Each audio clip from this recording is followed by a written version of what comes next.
Kalau misalkan berbicara tentang asuransi nih, asuransi kesehatan, orang tua udah dapat dari kantornya. Ya, apakah orang tua tetap harus memiliki yang private lagi sendiri gitu kira-kira gimana? Karena kan pasti banyak yang mikir, nanti kalau resign dari kantor ini gimana? Atau pensiun dari kantor ini gimana? Nah, ini pertanyaan yang bagus. Jadi kita harus lihat coverage proteksinya cukup nggak gitu ya. Kadang ada orang atau keluarga yang sering sakit gitu ya. Coverage buat setahun ternyata sebulan udah habis. Berarti kan dia harus tambah lagi kan preminya atau tambah asuransi yang memang dibayar mandiri gitu ya. Tapi ada yang mungkin dia sehat terus gitu ya, seringnya sehat lah gitu ya.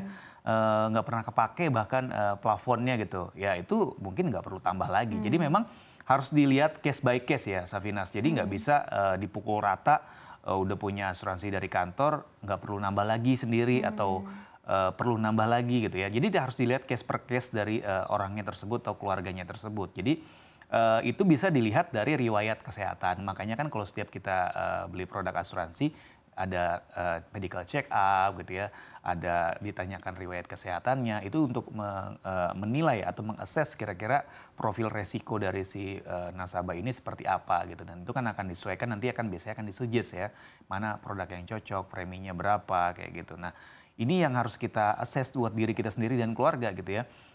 Kira-kira cocok nggak? Kayak aku pernah punya pengalaman ya, dulu bekerja di salah satu perusahaan. Kebetulan waktu itu memang coverage-nya plafonnya kecil gitu ya, sehingga nggak cukup gitu ya. Yang harusnya setahun, 2-3 bulan udah habis gitu ya. Makanya aku tambah lagi asuransi yang dibayarkan mandiri. Karena ketika itu memang ada keluargaku yang lagi sakit gitu dan memang butuh biaya yang cukup ekstra lah gitu. Jadi memang bisa disesuaikan dari case per case dari kesehatan masing-masing individu. Iya, berarti gitu. Buat pemirsa atau sobat cuan yang misalkan mendapatkan asuransi dari kantor itu juga bukan artinya kita terima jadi nih. Betul. Tapi tetap harus kita cari tahu juga ya plafonnya, kemampuan dia dalam 1 tahun apa saja yang akan kita terima. Takut-takutnya ternyata cuman perawatan gigi aja yang dikasih kan kita nggak pernah tahu. Kita harus cari tahu ya apa saja yang di cover ya. Harus cari tahu. Iya, ada baiknya juga tadi ya memiliki double asuransi ya. Itu juga mungkin bisa menjadi pilihan ya. Betul. Tapi terkait dengan biaya premi yang harus dikeluarkan ya, baik mungkin oleh ibu, ayah atau anak ya. Ini kan sebetulnya menarik nih kalau kita ngelihat kasusnya Tamara ya. Tadi kan saya juga sempat memaparkan bahwa pembayaran dari preminya ini adalah menggunakan kartu kredit. Tapi ternyata pada kenyataannya kartu kredit dari Tamara ini ternyata tidak lapse gitu ya. Artinya tidak mampu atau tidak bisa lagi untuk membayar biaya preminya. Nah, kalau dari kacamata Mas Ai sendiri, sebetulnya seberapa bagus sih kita membayar premi melalui kartu kredit ya? Apakah ada keuntungan tersendiri atau sebetulnya sama aja sih? Ini cuma soal kapan waktu bayarnya aja gitu kan? Ada yang dengan pola cicilan, ada juga mungkin yang polanya langsung di setiap bulan ya. Kalau dari kacamata Mas Ai seperti apa melihat? Iya. Ada plus minus ya Sinta ketika kita membayarkan premi asuransi dengan kartu kredit gitu ya. Plusnya ya mungkin yang pertama ada kepastian gitu ya. Jadi kita nggak akan pernah lupa tuh di tanggal sekian tuh pasti akan terbayar gitu ya karena auto debit gitu kan. Yang kedua biasanya kartu kredit kan banyak promo ya, reward lah gitu ya, dari mulai poin, miles dan segala macam yang bisa digunakan mungkin untuk belanja juga dan segala macam. Yang ketiga yang paling banyak orang senang adalah ya bisa dicicil tadi gitu ya. Bayarnya bisa diangsur, nggak harus lamsam gitu ya. Tapi di sisi lain ada minusnya juga.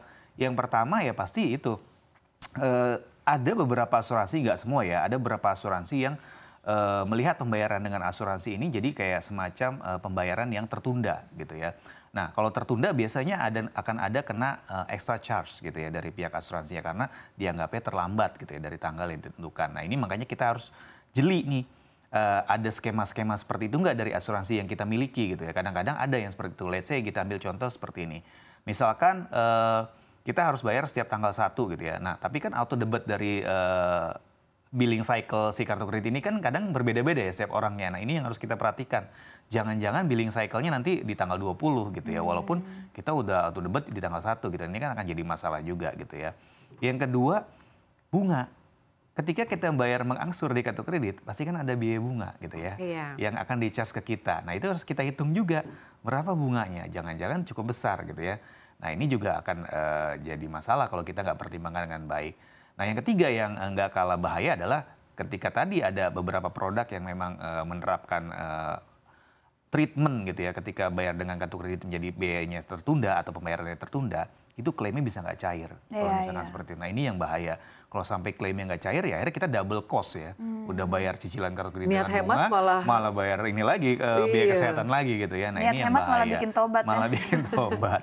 Itu yang harus dipertimbangkan, makanya kita harus jeli ya, baik itu dari sisi benefit kartu kreditnya maupun dari sisi produk asuransinya. Gitu. Sebenarnya kalau pakai kartu kredit itu memudahkan kita untuk bisa bayar on time preminya karena dibayarkan oleh bank. Iya. Tapi kalau misalkan kita bayar ke banknya lama, akhirnya bunganya jadinya ke kita. Betul. Itu. Tapi kalau misalkan kita bayar manual, bisa jadi kita lupa-lupa. Nah, lupa-lupa itulah yang bikin nanti premi kita nih angus. Betul. Gitu. Jadi tinggal gimana disiplinnya kita sih sebenarnya ya.